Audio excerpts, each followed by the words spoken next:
Alright, what's up my brothers? So I had a recent video brought to my attention that went absolutely viral of a gal crying about not being able to find a spark with guys that she's dating even though they're pretty hot. So let's have a little play and listen to this and I'll tell you what I think of it. I said I wouldn't talk about my dating life on here, but I feel like I cannot be the only one who feels alone in this. Just went on a first date, and this is no offense to this man, obviously. Perfectly fine, normal, lovely date. It's getting to the point, though, that that's the problem. Like, there's just nothing happening. And I just feel no sparks and no chemistry with people, and I feel bad because I feel like it's just me. I'm going out with really handsome, accomplished, interesting people, and I feel nothing. I feel like I'm just another girl, and like I'm one of a million, and there's just nothing special about me. Probably not presenting that great either, not like that sparkly or interesting or like dynamic at all, because I'm just so depleted. I know my person's out there, but starting to really question if I even have it in me to find them anymore. I listened to Maisie Neely's book today, and through all of the hardships she had, she just kept going and kept dating and kept seeing people, and I admire people so much that have that in them because I just don't have it in me. I thought I was safe and I thought I was done, and like having to do this again just feels like work every time I go on a date, and it feels like so hard. All right, well, you know, I had a look at some of the comments on this, and it was everything from, you know, it looks like she's on SSRIs and she's numb, and you know, there's a lot of therapists that also chimed in, and they're like, you know, I talked to a lot of women in this age bracket, and she looks like she's probably somewhere in her like 30s, I would say. That's usually when women want to get right and settle down and have a family, and you know, they're done with the party years and they're serious. You know, they want to find a husband, but then they end up in a situation like this, which is like so bizarre. And I'll tell you what I think's happening here. You know, one of the problems that women run into today is they end up spending a good chunk of their youth wasting it away, partying, racking up notches, sleeping with the bad boys, traveling, you know, one night stands, and all these like, you know, type of relationships that don't really go anywhere.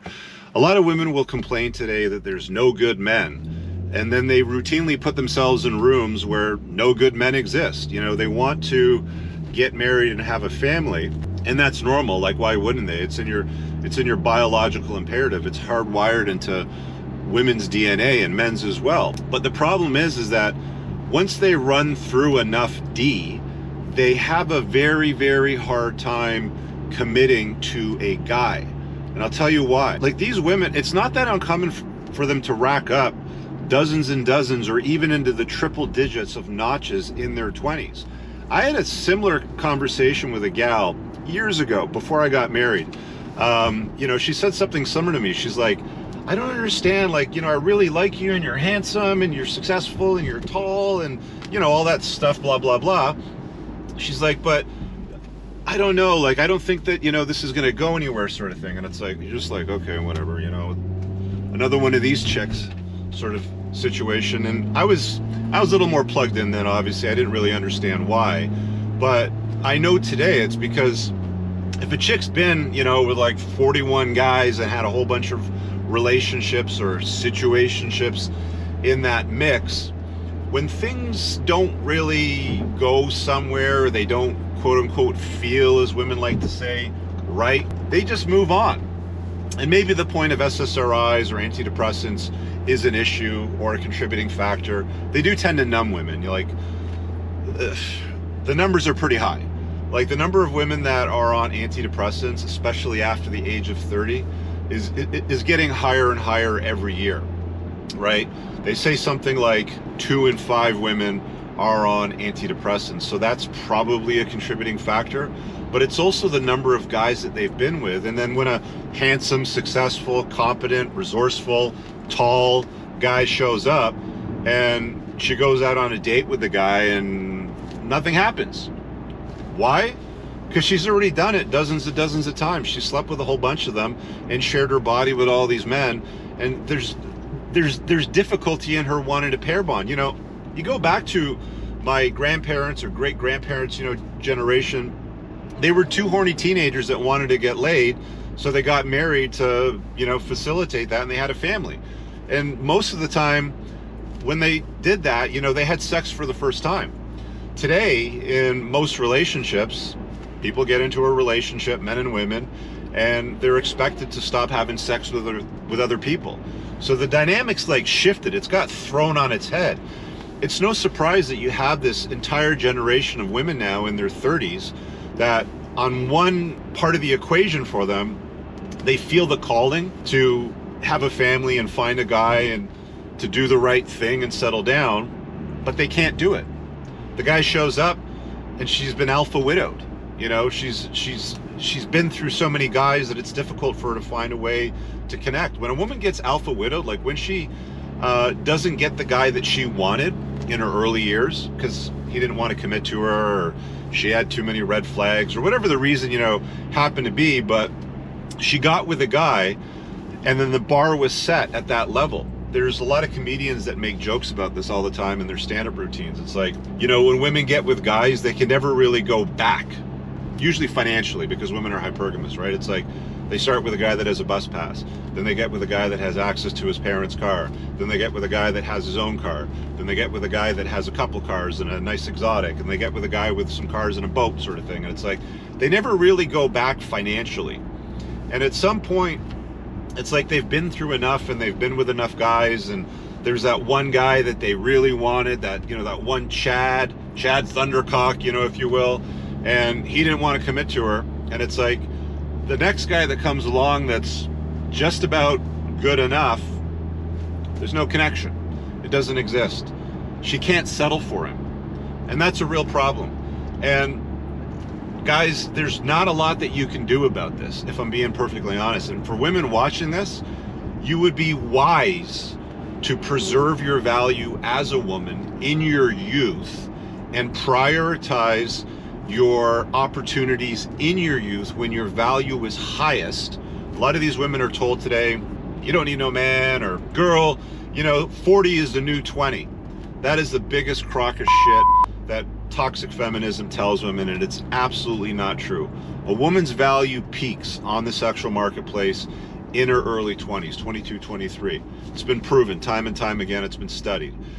That peak is when women should prioritize family formation. Instead, most women prioritize their youth, their 20s, exploring life, partying, traveling, you know, running through a bunch of dicks, staying up till, you know, 4 o'clock in the morning, you know, at a rave, on all kinds of drugs and stuff like that. And that's just not good for women. It clearly isn't working out. Whenever somebody, you know, that's older says, you know, I've done this, that, and the other thing, and it's like, well, how's that working out for you? How did those choices work out for you? And they usually don't have an answer. I remember this gal, you know, back to the original story that I was telling earlier, that kind of gave me the, you know, you're tall, you're handsome, and you kind of guy, but I don't understand, and I don't think it's going to go anywhere. She was this chick, I think she was in her early 30s, like 31 or something like that. She was this gal that had partied through her 20s. She worked on cruise ships, traveled Europe, bounced around from dude to dude to dude. She's the kind of gal that you'll see today on Instagram, if I can use a parallel. She's attractive, and every single one of her Instagram posts is a solo picture of her, all dressed up to the nines. She looks very attractive in different locations, in front of a nice plate of food on Santorini. Maybe she's on a boat somewhere, a nice exotic boat, beautiful exotic car somewhere, on a jet plane, in a nice luxurious cocoon in first class, maybe even a private jet. Who do you think is paying for all of this? It's guys. And it's her running through a bunch of dudes that's getting her to this point where she's not accomplishing what she wants out of life, and it ain't serving her. And again, I'm going to go back to this question to the ladies watching this. How's that working out for you? So gentlemen, I'm going to offer you a little bit of a prescription in dealing with a situation like this, because I know a lot of you guys are like, yeah, Rich, I get it. I hear the problem. What do I do? What's the solution to all this? I'll tell you what the solution is, gentlemen. The solution to all of these problems that you're hearing about with these modern women, and like, I'm sorry that you're dealing with this, and I'm confident that you're going to get through it, guys. But here's the thing. For you to get through finding what it is that you're looking for as a guy as you're watching this YouTube channel, it relies entirely on you being as attractive as you can possibly be, and as valuable as you can possibly be on the sexual marketplace? Are you successful? Are you competent? Are you resourceful? Have you created renown for yourself? I talk about the 7 spokes of a high value man in the 2nd edition of the Unplugged Alpha. My editor will put a image up so you know what to look for. The book is pinned below. When you level yourself up on the sexual marketplace so you're on the top shelf, and by the way, to be clear, for the black pillars out there watching this, I'm not talking about doing this for women. I'm talking about doing this for yourself so you can lead and have the kind of life that you want. And if you want to invite a woman into it, or women, or date them, or marry them, whatever your strategy happens to be, you have optionality.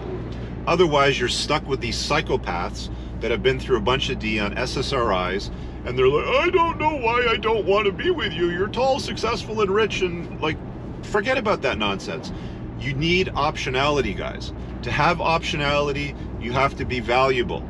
Once you have optionality, then you have more choices. And if you choose to invite one into your life or multiple, you can do whatever you want, guys. I talk about that in The Top Shelf Man, by the way, which is volume 2 of the Unplugged Alpha, also pinned below. You should read that book if you haven't read it. If you've read the first one, go to the second one. But that's the point. That's how you solve this problem for yourself. And it's only the guys that do this work, that get on the top shelf, that can avoid women like this. I mean, most guys would look at this and be like, well, she's objectively attractive. I would go out with her. But if she's not choosing you because she's got issues, you've got to go and find the women that don't have the issues, which are typically younger, that have preserved their value, that have prioritized finding a mate or family formation at a younger age, and didn't prioritize partying, traveling the world, working on cruise ships, running through D, going to raves all night till 4, 5, 6 o'clock in the morning, smoking and drinking and doing drugs and all this kind of stuff, ruining their life. This is the solution for you guys, as I offer a reasonable prescription to you. And some of you might say, well, that's not reasonable, that's difficult. I get it. There's a lot of work that a lot of us need to do. I know that I have my own inner work that I still need to do, but recognize it, acknowledge it, and lean into it. If you guys need assistance with that, you've been through my books and you love my videos and that sort of stuff, I created something for you. It's pinned below. It's called the School of Unplugging. It's got all these simple steps that you need to follow. You essentially copy and paste into your life, and then you level up. You get it with my guidance, and you're in there with a whole bunch of other guys in my community doing the exact same thing. Check it out. It's called the School of Unplugging. See you guys later. Peace out. I don't ever slow up, no I don't take shit. I got no love for the fakeness. If you wanna play tough and wanna hate this, I'll always show up.